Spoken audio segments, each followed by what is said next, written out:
and then we can formally begin the session. Now, over to you, Chairman. Thank you, Jasdeep. Again, very warm welcome, everybody. I'm very pleased to be part of this inaugural session of CII Conference on Agriculture. I'd like to welcome my esteemed speakers, Dr. S.D.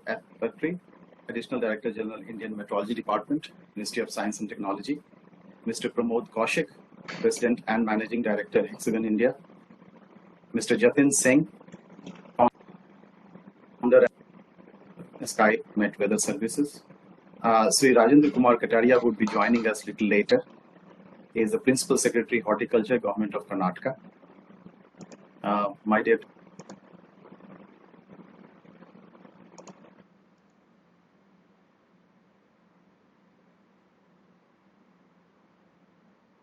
be joining us, and it will be extremely good to hear his perspective as to how technology is being used in Karnataka for expansion of coverage of crop insurance in the state.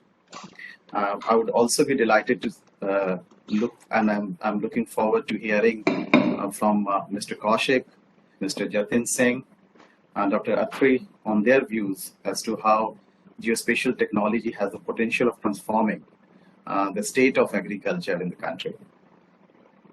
The way we will go through this session, I will just try to set some context, primarily how geospatial can be made use. And then I will hand over fellow panelists to deliver a keynote. So let me, in order to kind of have the conversation going, start with saying, where are we in agriculture today? So if you see, while agriculture in our economy plays a very important and vital role, we normally see that more than 50% of the resources are deployed in agriculture. However, the total contribution to the economy is meager 17%. So this actually leaves a big chasm. How can this chasm be fulfilled? So for that, there are a few points that I would like to bring in. One is, what are the overall challenges that the sector faces, which is in terms of the productivity, the input, the efficiency or inefficiency of the labor deployed, which actually is owing to a variety of reasons, whether it is lack of mechanization, insurance coverage, small and fragmented land holding, and other factors like unpredictable weather, plant diseases, pests. Now, notwithstanding, we have to harness the potential of available resources in sustainable manner with integration of innovative initiatives and technology integration to support the agri growth in the country. Globally, it has been seen that geo-enabled precision agriculture is gaining popularity because large tracts of land have spatial variations of soil types, moistures, content, nutrient availability, and so on. With the use of technology, farmers can be more precisely determine what inputs to put exactly where and in what quantity. These information help them to effectively use expensive resources like fertilizers, pesticides, herbicides, and more efficient use of water resources, enabling farmers to maximize their yield and optimize the cost. As technology companies, we must be ready with a scalable, innovative, and customized solution, regardless of what the underlying farm size is, and scaling down these technology to be able to bring value to the small holding farmers. Now, we can use technology in the entire continuum of geospatial, right from field preparation to harvesting to market. If you see in the terms of the services that we can deploy from the geospatial side, we can start from the scratch, which is land use, land cover. If you see the crop acreage and production system, geospatial plays a very vital role, whether it is crop identification, acreage estimation, pattern and intensity of crop yield modeling and production, weather patterning, whether there is drought. I mean, we can monitor drought. We can also do the flood mapping and flood monitoring, and the crop assessment as a whole. And very important aspect, which again GIS can provide an aid to, is in terms of providing the farmer advisory on almost all aspects.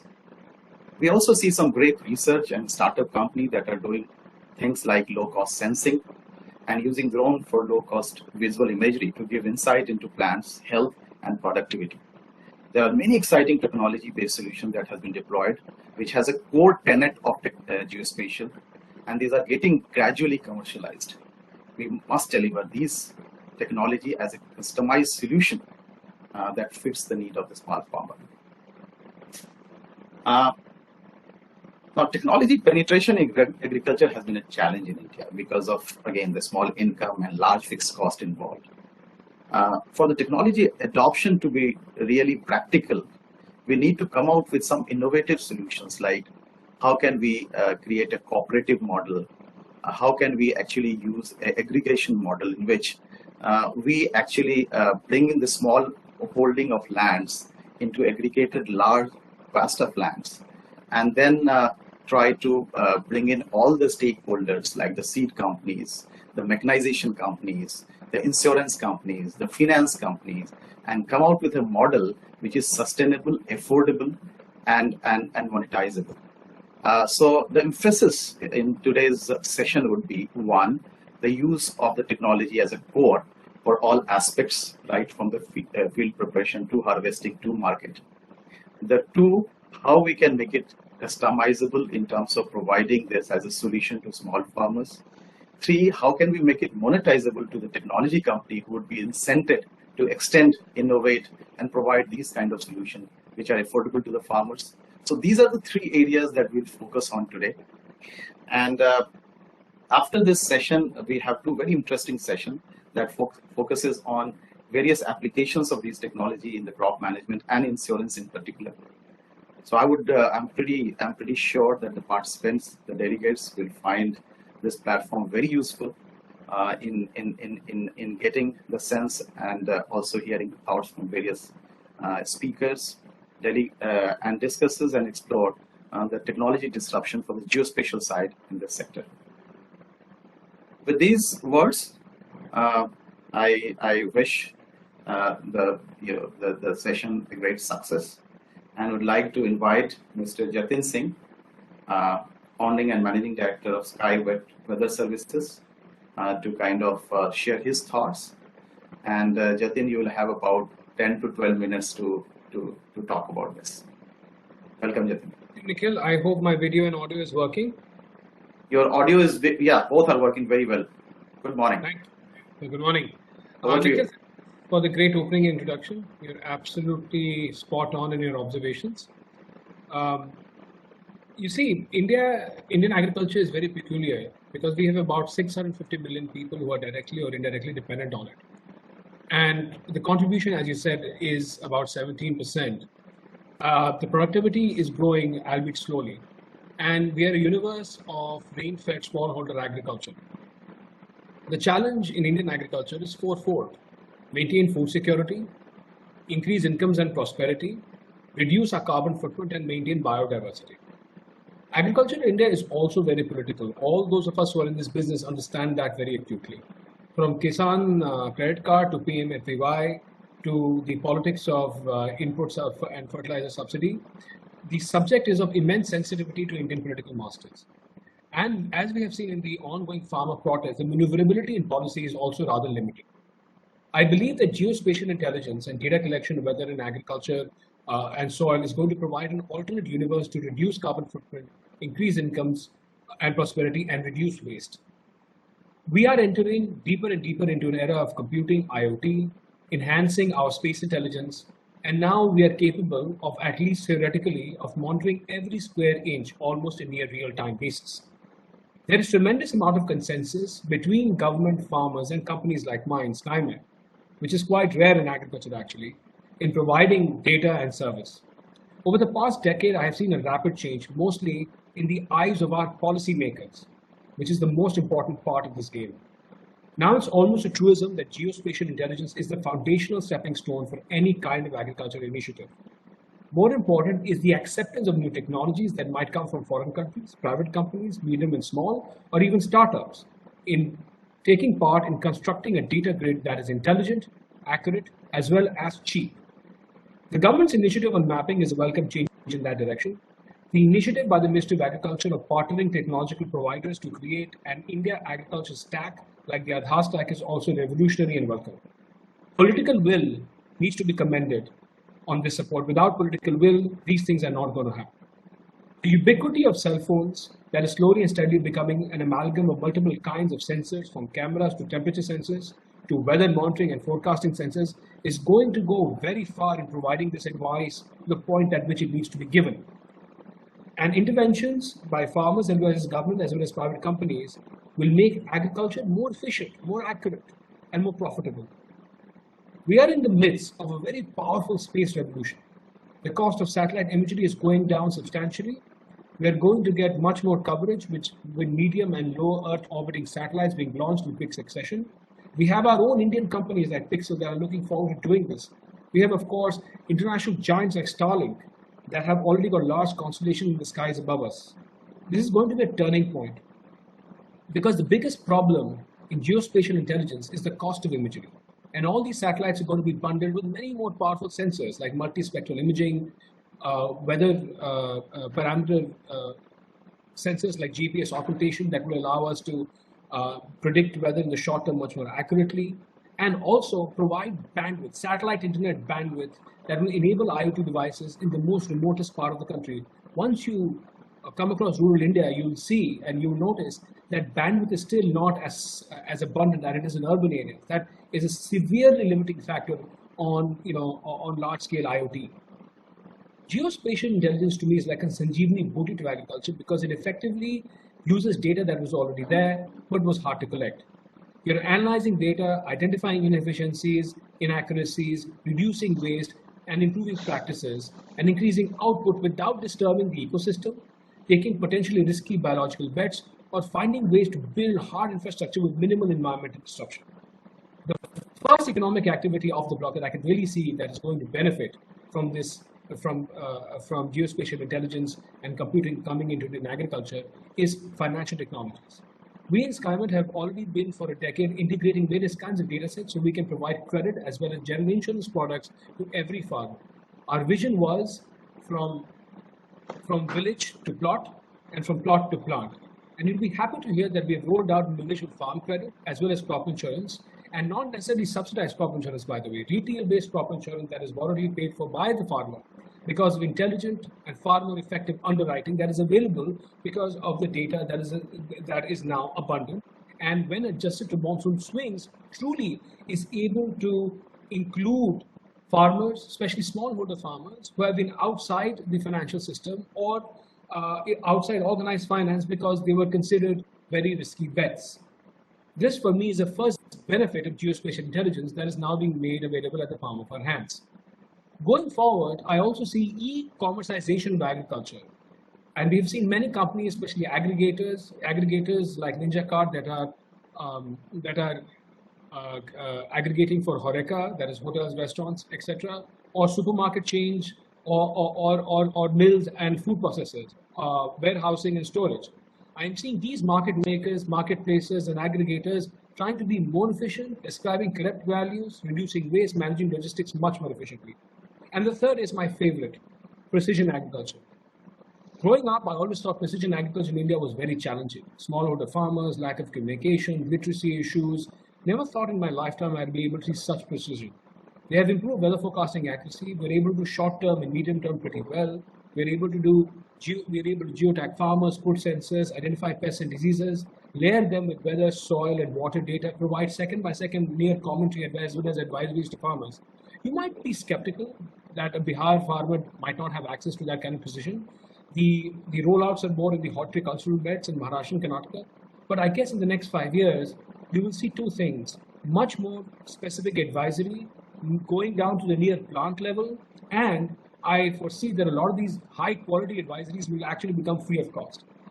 Without further ado, I would not like to take more time, and we should start this session. But I must mention I'm very excited that I was given this opportunity for the keynote speech, as well as the fact that I've had the benefit on being two sides of a time scale. When I entered the space 18 years ago, there was only skepticism. Computing was not synonymous with agriculture. In 2021, agriculture technology, computing, IoT, geospatial intelligence have become synonymous.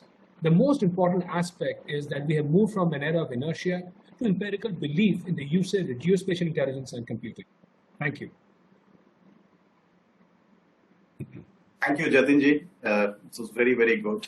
Extremely accurate in terms of how geospatial is bringing value in all three aspects you talked about: crop insurance, commercialization that we are seeing, and also precision agriculture. And the most important, making affordable advisory. I will have captured a lot of things that you said, which I will keep it for my concluding remarks. But this was extremely, extremely good. I learned a lot. Thank you. With this, I would like to invite Mr. Pramod Kaushik. Nikhil, I'd like to interrupt here in between. We have a chief guest already joining in. Mr. Kataria has joined, so as I requested earlier, we'll have to change the order a bit as per his convenience. I'll request Mr. Kataria to kindly switch on his camera. And then, Nikhil, you can please extend a warm welcome to him. Then we can hear him out, please. Okay. Just wait for screen to come in. Mr. Kataria, can we please request you to switch on your camera?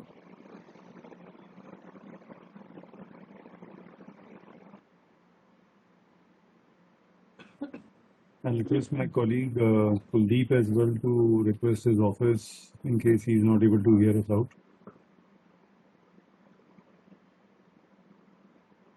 We'll take a little pause here. Sorry, while we are kind of trying to get Mr. Kataria here, who happens to also be our chief guest. Let's give him a few minutes.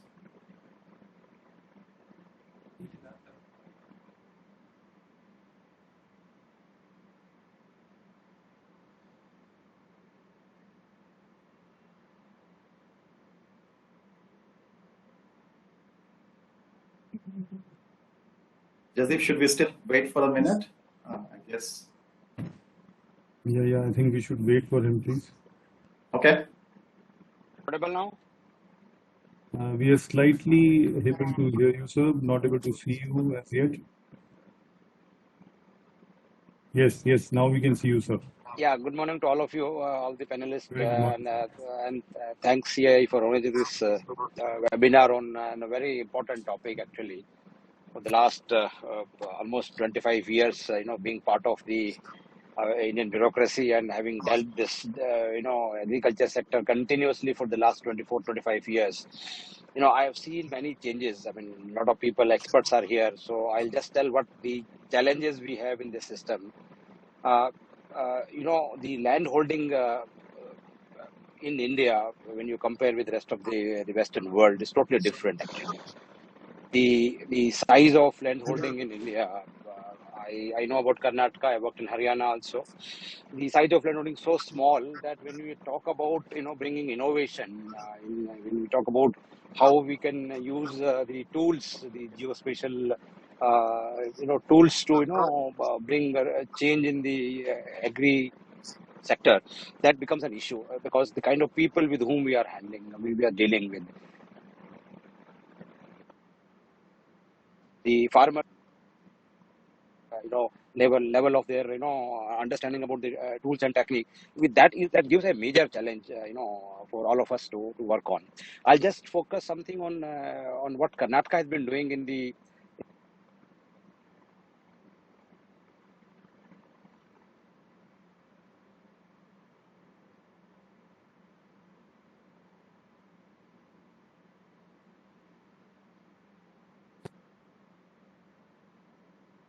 Actually, I'll give a small, view on the crop survey. We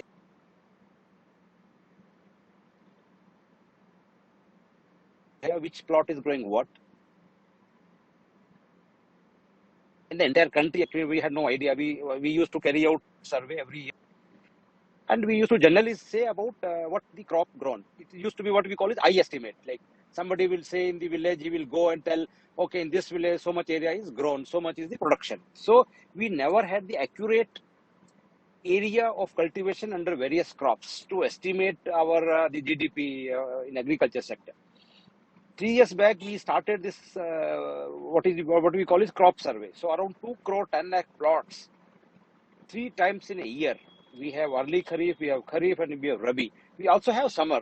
So almost 4 different seasons we started capturing it. And the data which we got subsequently, like being the in charge of agriculture and horticulture and sericulture, we realized that, for the last so many years, we have been using some data which was not the genuine data.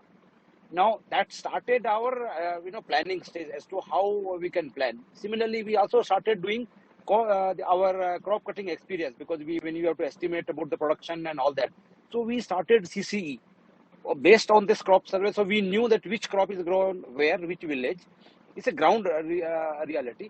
Then we said, okay, how to use this IT tools. We have been talking about DRIP. Almost huge amount of public money, both by the central government and the state government, we are pumping through the drip irrigation to make the Karnataka is again the second largest dry belt area, I would say, after Rajasthan, where the entire North Karnataka is totally dry. So there we talk about water use efficiency. Now water use efficiency, again, how we can, the crores of rupees which we are spending on the drip irrigation system, how we can utilize that system, and how the IT tools can help us in improving it. That is another challenge where I request the panelists to deliberate, and to all the participants, that is an area of real concern, a challenge for all of us to focus on this. The second area is we are spending huge public money in procurement of fertilizers. Since we have shortage of fertilizer in the country, production capacity is limited, so we are dependent on the import of fertilizers and heavy, huge subsidy in thousands of crores every year. It used to be lakh crore plus. Now it has come down slightly, but still huge money. So there, are we really using the required quantity of fertilizer? Because have we really done the soil analysis? We have in the many places in the country, we have also had a very good high-tech land resources inventories. So we know what is there below the surface, what kind of strata is there, what kind of nutrients are there in the soil, and what is we require to ensure.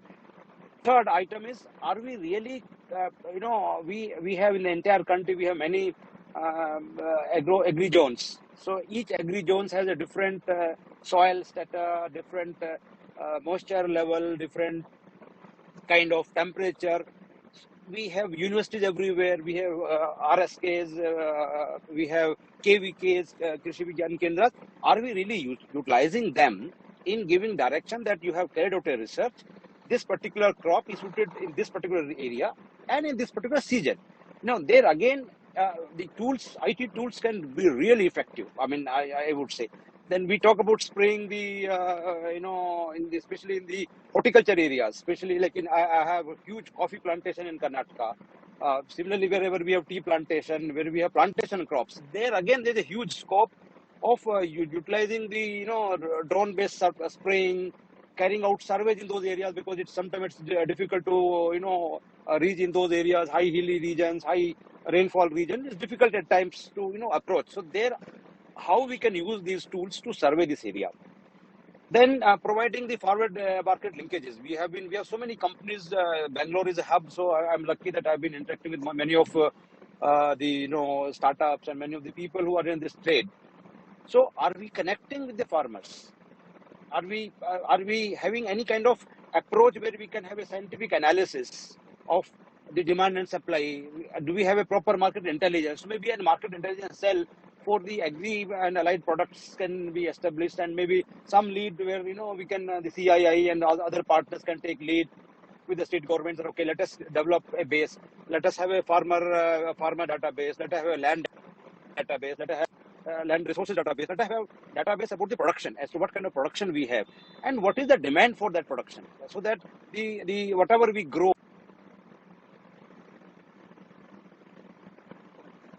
So there is a local demand, there's international demand. So those demands, we have to see that how we can see those demands, and we can upgrade our MIS in the agri sector. So this is an area I feel that we should work on it, utilizing our resources in a more scientific way by economizing our resources, optimizing our resources, and the most important thing is involving farmers. We generally we talk without taking them into our consideration, because ultimately whatever we talk, whatever we deliver, it is the one who, the farmer is the one who is going to implement on ground. So we have to also understand, are we really conveying to the farmer? Is the farmer a partner with us? So taking farmer as a partner, and let me tell you, in Karnataka, we have last year we started this crop survey. We thought, let us utilize the farmer as the resource person. So most of the almost 1/4 of our plots out of 2 crore 10 lakh plots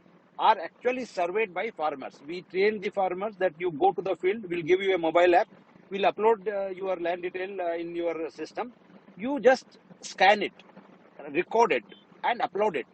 So that a sense of ownership comes. And then we have in Karnataka, all benefits are now we are linking with this crop survey, so that the authenticity of crop survey goes up. We also want that the sense of ownership by everybody. So this is just one tool, because we are creating a database that can lead to many other things. We have now production details with us. We also know how much urea is required, how much other fertilizers is required, what kind of fertilizer is required in which region.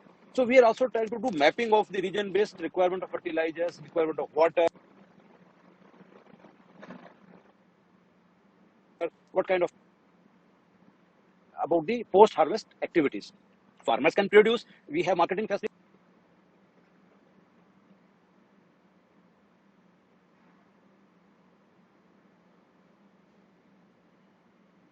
and how we can reduce the travel time to the market. The customer, we talk about farm to consumer, how the private players can play an important role. There, I think there's a huge challenge, which we all, during the course of today's workshop, today's webinar, we should discuss about it and find solutions and suggestions, so that we can really roll out something in future. I think some of these are the points I'm telling from the field. We can discuss and deliberate during the course of today's discussion. And I'm sure the outcome would be really great. I mean, some of you are experts from the field. You have, real knowledge about what the how the market is doing, what kind of innovations have come in the field of agriculture internationally. How some of those innovations we can replicate, we can cut, copy, paste in Indian conditions, customized as per the local requirements. So some of those ideas I would suggest that we can discuss today, and then I would appreciate if you can document the whole activities during the course of discussion and circulate to all the states, all the departments, so that we can make use of some of these recommendations and suggestions out of this today's Geospatial Technology for Agriculture workshop. Thank you. Thank you, Sri Kataria. It was wonderful. Very fascinating to hear your everything coming directly from the heart, the way you spoke. And that also says how directly linked you are with the nuances. And you also set forth the challenges that we have in front of us, right from mapping, crop mapping, identification of crop, the land database that you talked about, the production-based requirement, the need of fertilizers, where, what, and how. You actually set forth the entire use of geospatial technologies, because it finds use, right, as I said in my inaugural startup, that right from field preparation to harvesting to the market, and you actually linked all these parts and put before us this challenge we will try to solve through technology. And so very, very happy to hear from you. And some of the initiatives that you talked about, the land database, the region-based requirement mapping, the post-harvesting activities, and how can reduce the travel time to the market. These are extremely useful. And how also the best practices worldwide we can customize for the local farmers having low land holding. So these are extremely important aspects. So thanks a lot for this inspirational sharing this inspirational thought. And we'll definitely take all these in our conversation as we go along in the day. Thank you very much again, sir. Yeah, thank you. I really appreciate it. So with that, I will invite Mr. Pramod Kaushik, who is the President and the Managing Director for Hexagon India.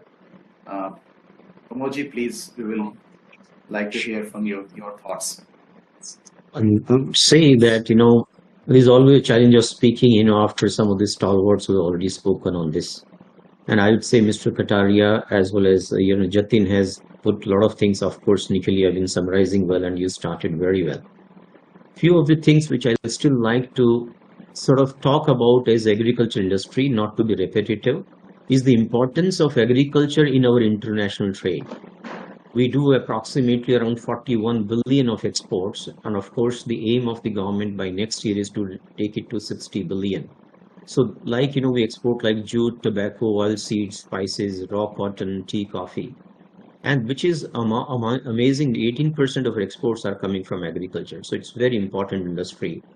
Just highlighting one or two points. It's also a source of raw material for many industries like textile, sugar, tobacco, edible and non-edible oils.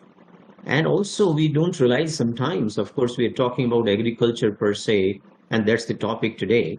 But to bring in the right context that how it is helping the overall economy, of course, in export, which I said, international trade, importance of in the transport, the amount of railway and the roadways which are being used to transport the bulk of agriculture produce from the farm to the mandis and factories is again very sizable, which helps our actually overall economy.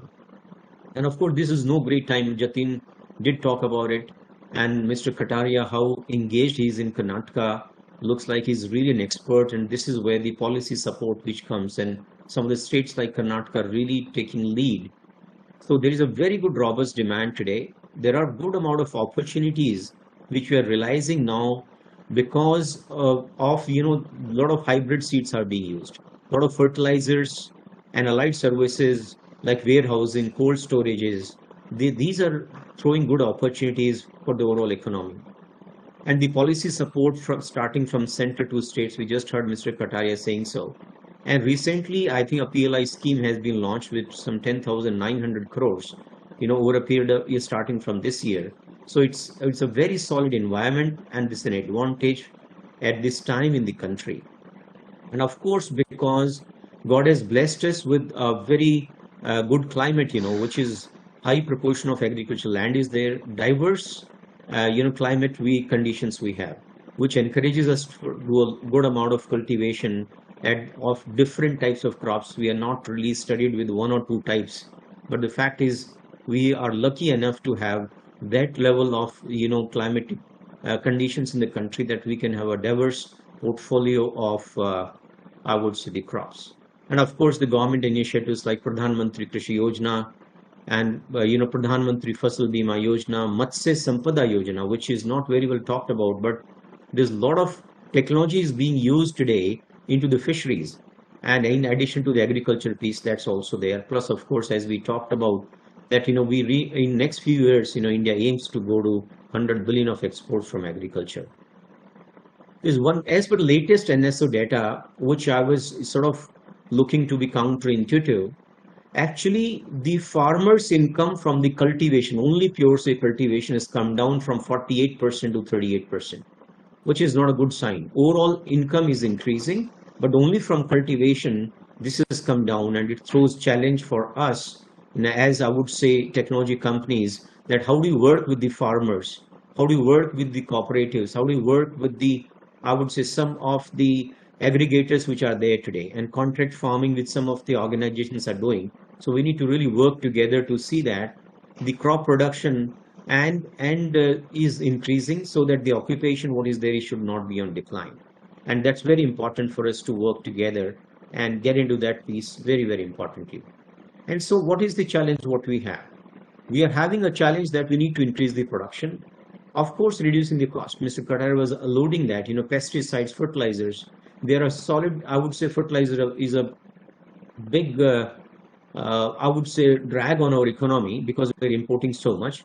Plus, excessive use of fertilizer is not good for the environment. Also, when we are trying to use, there's a lot of subsidy which is going to the farmers. So we need to reduce the cost. We need to optimize.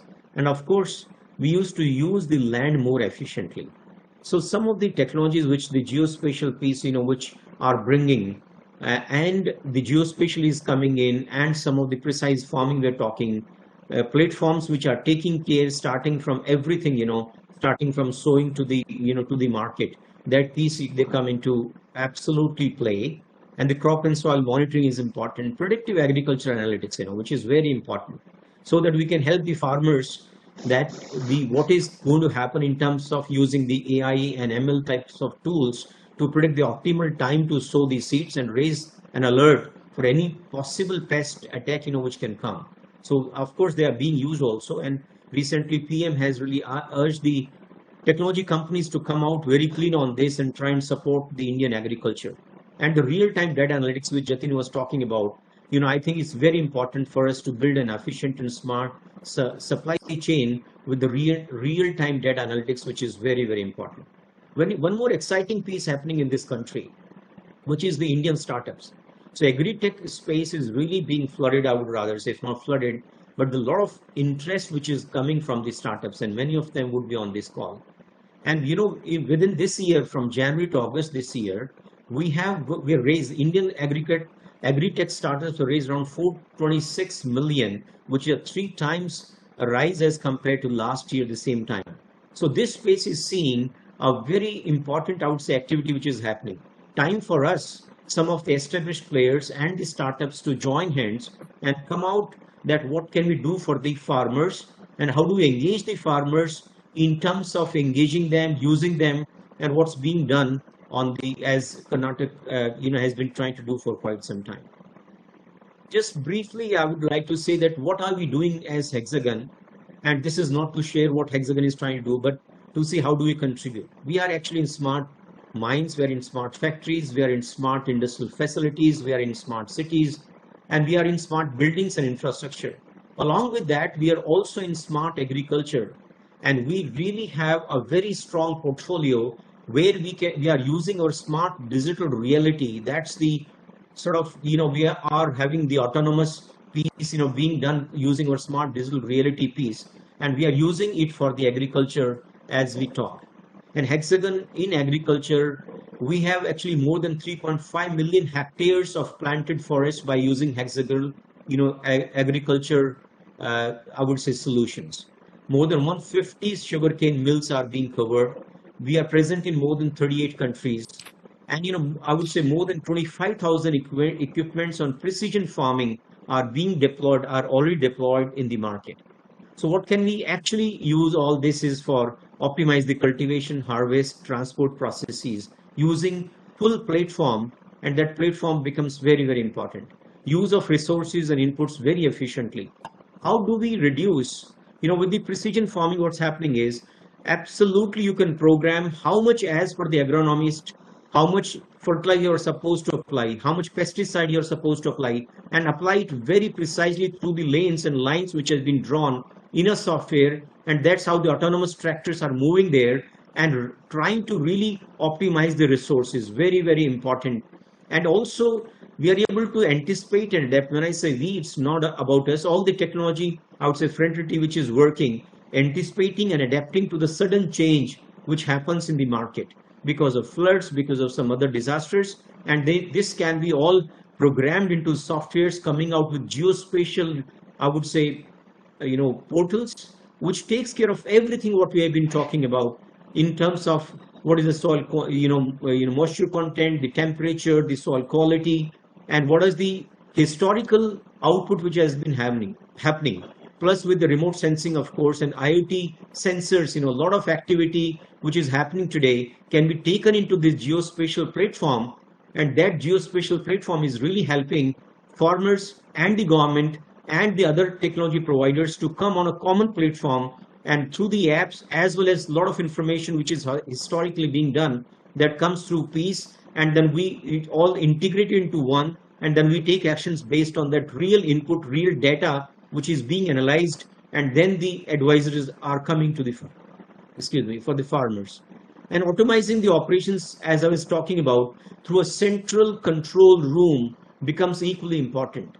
Today, there is a lot of information, maybe islands of information, data is available at many places, but integrating this and making it as a part of a complete one platform is very, very important. And because after we autonomize these operations, centralizes through a control room, through the real-time sensor data, and then we should monitor and have dashboards and records the activities, what is happening, and generate precise and detailed reports which the policymakers can use for the benefit of the farmers, and as well as it throws opportunities for all the agri-tech startups and the companies which are operating into agri space. It's very important, I think, and with so much of inputs coming, this becomes very, very important. Also, land leveling, I must say, not very much known, but land leveling solutions today, more than almost 20,000 customers, farmers are using it very, very accurately. I have been in my younger days a farmer by ourselves as a family. We are doing it, and I know the amount of pain which we used to go through to go to the corners of one field and have the water being done there. Every time water will break the flow from here or there. But today the land leveling solutions which are being provided in Haryana, Punjab, Western UP, and some of the areas of Rajasthan, is just amazing that the amount of benefit which they are getting, the farmers, is so easy. And the yield is improving because of land leveling solutions, and which is done up to the level accuracy, which is done by using the laser leveling solutions. I talked about the geospatial platform. That platform has encompassing everything. And of course, mobile applications are a very good input and a great example given by Mr. Kataria. How do we engage actually the farmers through these apps and collect the inputs on the acreage and what's the yield which is going to come? And of course, another important subject is on agriculture insurance.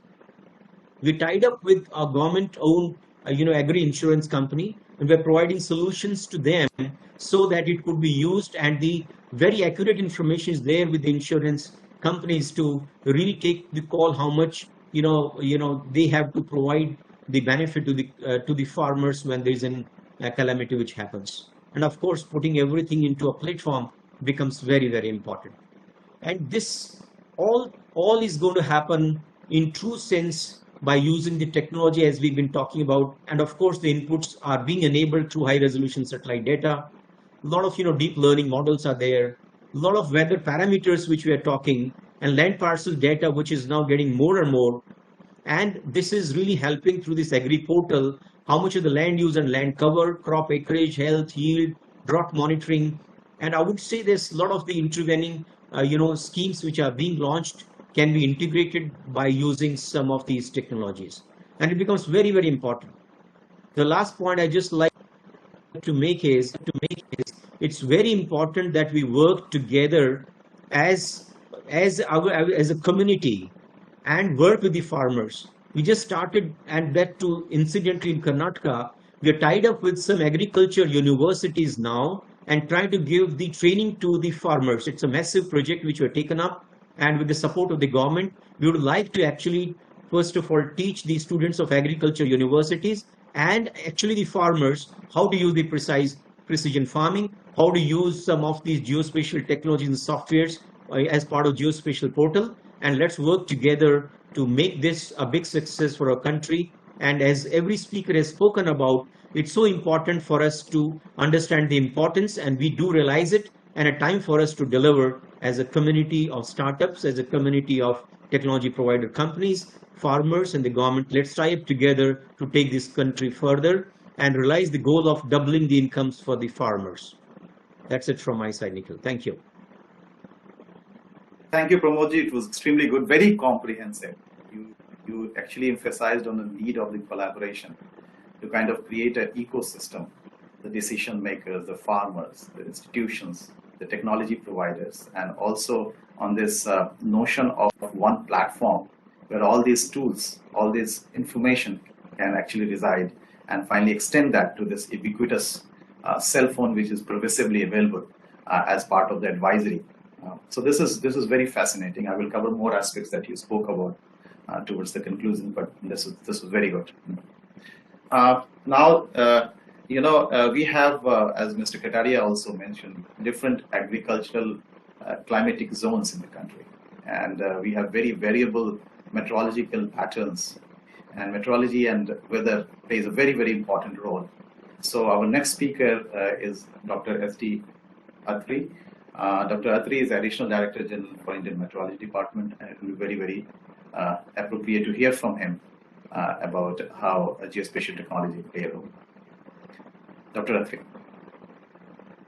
Yeah, thank you, Mr. Kumar, for this providing the very good chance to talk this important community, and good morning to 300 participants which are at present, and shows how important is this conference and to be part of this conference. I think most aspects of the geospatial technology, agriculture, its challenges, how to address the issues of the farmers, they have been touched upon by all the four preceders, and they have talked in a comprehensive manner from the policy point of view, from the technological point of view. I think that's wonderful to hear all of them. I will be talking as Mr. Nikhil has just mentioned. We'll be focusing more on the meteorological and climatological aspects in this geospatial arena or the geospatial technologies things.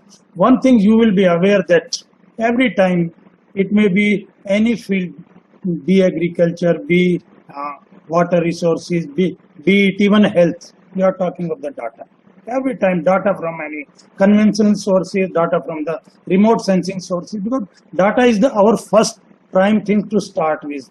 Data is being turned into the information, and information results into the knowledge, and finally into the wisdom, so that we can take decisions for the benefit of the public. And every time nowadays we talk about the science to society. So every penny which is being spent, that has to be used for societal benefits. So even this data and you may be aware that we are talking at the global level. Global frame of climate services, which is even less than 10 years old, and all the leaders of the globe, they have identified 5 important sectors where we should focus on this, and agriculture and food security is one of them. So even in India also we are focusing on this issue. But one thing, as my predecessors have mentioned in different countries in India, we must take into account our farm holdings. More than our 85% farmers are small and marginal farmers. Any technological advances, innovations or interventions which we are deciding, we must factor in those sectors of the society which are more than 85%. They should not be left behind in the arena of this old technological developments. We are putting lots of, even government is putting huge investments in agriculture and allied sectors. But no, not only for big farmers. Every farmer should feel part of the country, that I am part of this technological interventions. And you are aware that our GDP in India is expected, because you are talking on the daily basis, that this GDP target is around 9 to 10 trillion by 2025, and Indian economy will be characterized by 2 things: industrialization and technological advancement. And some of the figures, like at present, if we talk the geospatial technologies, around agriculture accounts for 30% for the productivity, 33% in the efficiency, 25% in assessment, and only 8% in servicing. So we need to improve the efficiency in each sector. Have to use more and more technological aspects. So India Meteorological Department, as you are aware, is one of the oldest organization and providing services since 1875. And agriculture meteorology is the oldest discipline started in India in the world. In 1932, India established Agro-Meteorological Division at IMD Pune, and I mentioned it is the oldest, and we started farmer-specific services, started with the radio, then just weather information, then weather and agriculture information, say at state level, 1976, and coming to 1991 at agroclimatic zone level. These are 127 agroclimatic zones, because conditions in those zones are different, are similar in particular zones, so those were defined around 127.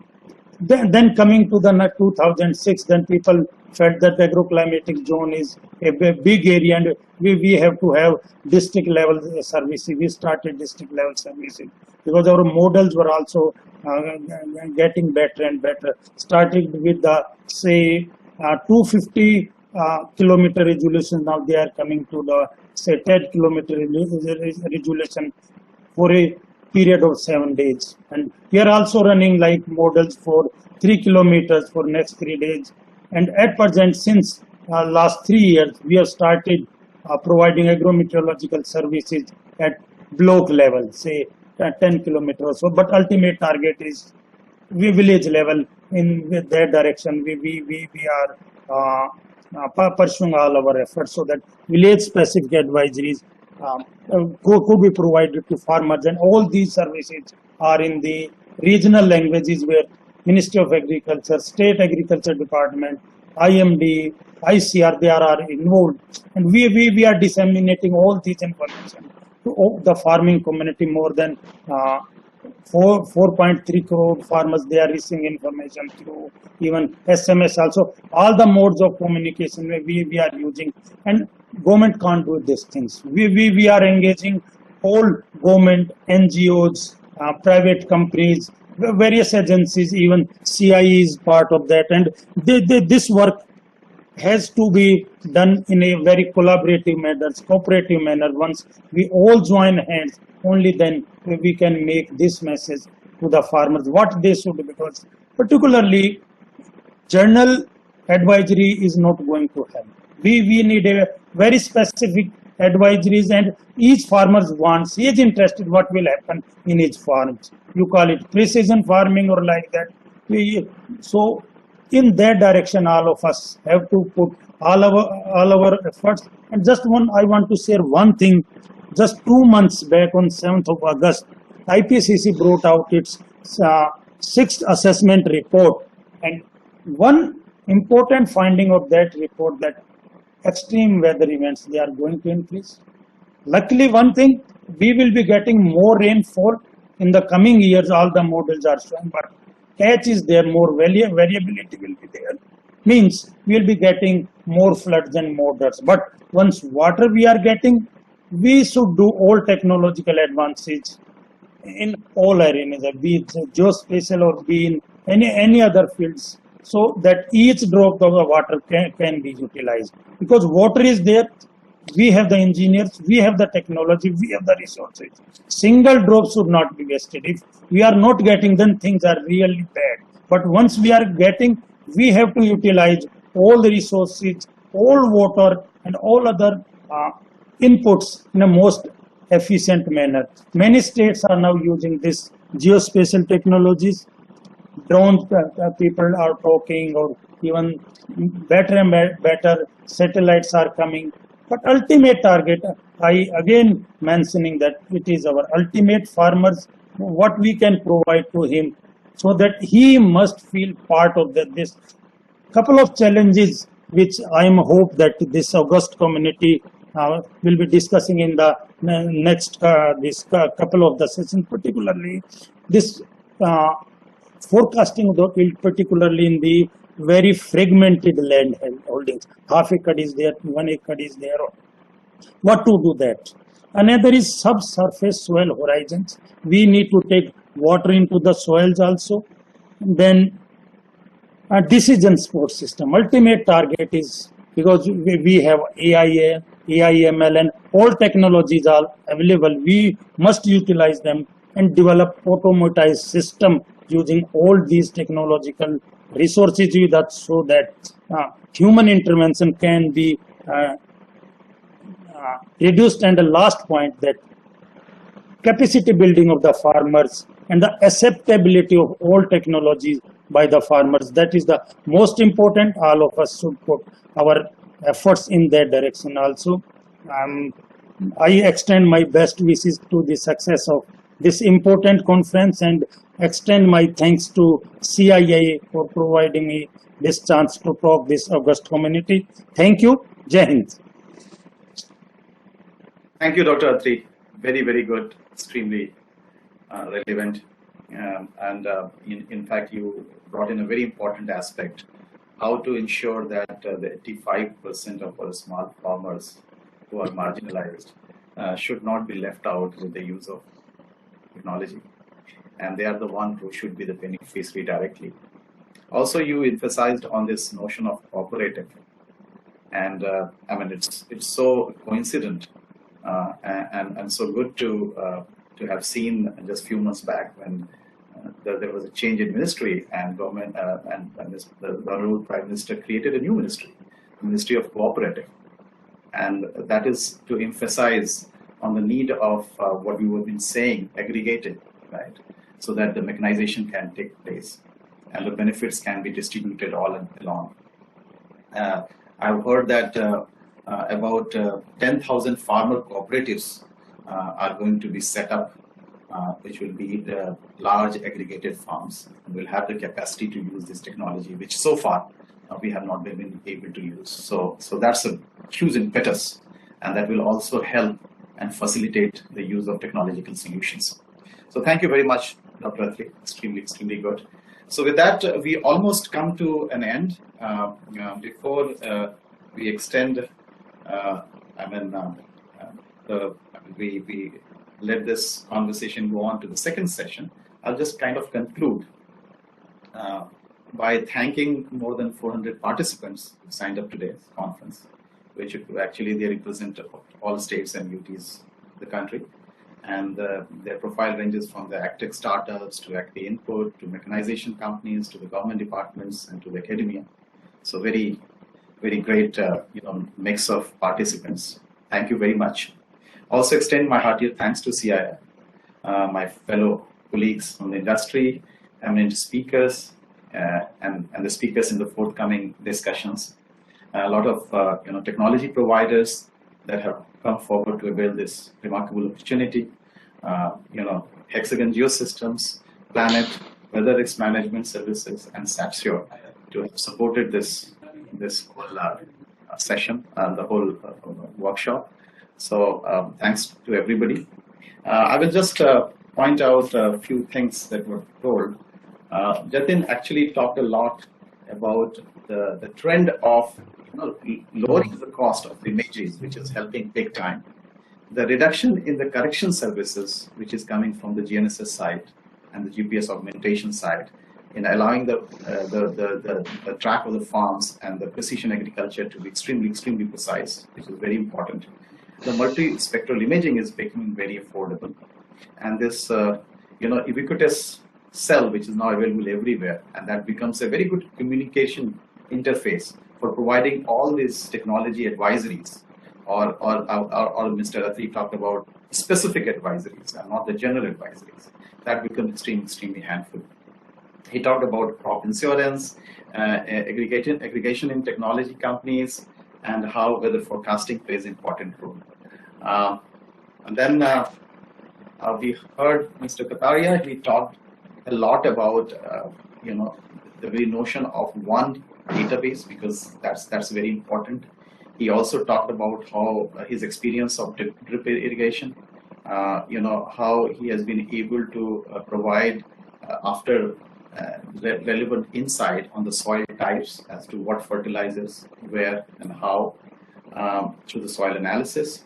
And the climatic zone and agri zone he talked about, and he also talked about creating a market intelligence cell, which should be able to also extend this notion of commercialization and the market demand-driven production.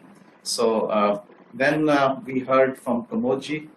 He actually talked very comprehensively, but his main point was this notion of one platform, wherein we can actually send all type of information related to soil, mechanization, the guided tools, for fertilizers to be so precise based on the soil evaluation and analysis as to what fertilizer, where, and what extent. That he also talked about the notion of this connected farm, wherein all this information should be there, and through the communication of devices, it should be actually driven as a service delivery, whether it is related to soil, weather, all type of remote sensing information, crop patterning, weather patterning. He also talked about water management. He talks about laser levelers, how that is actually helping.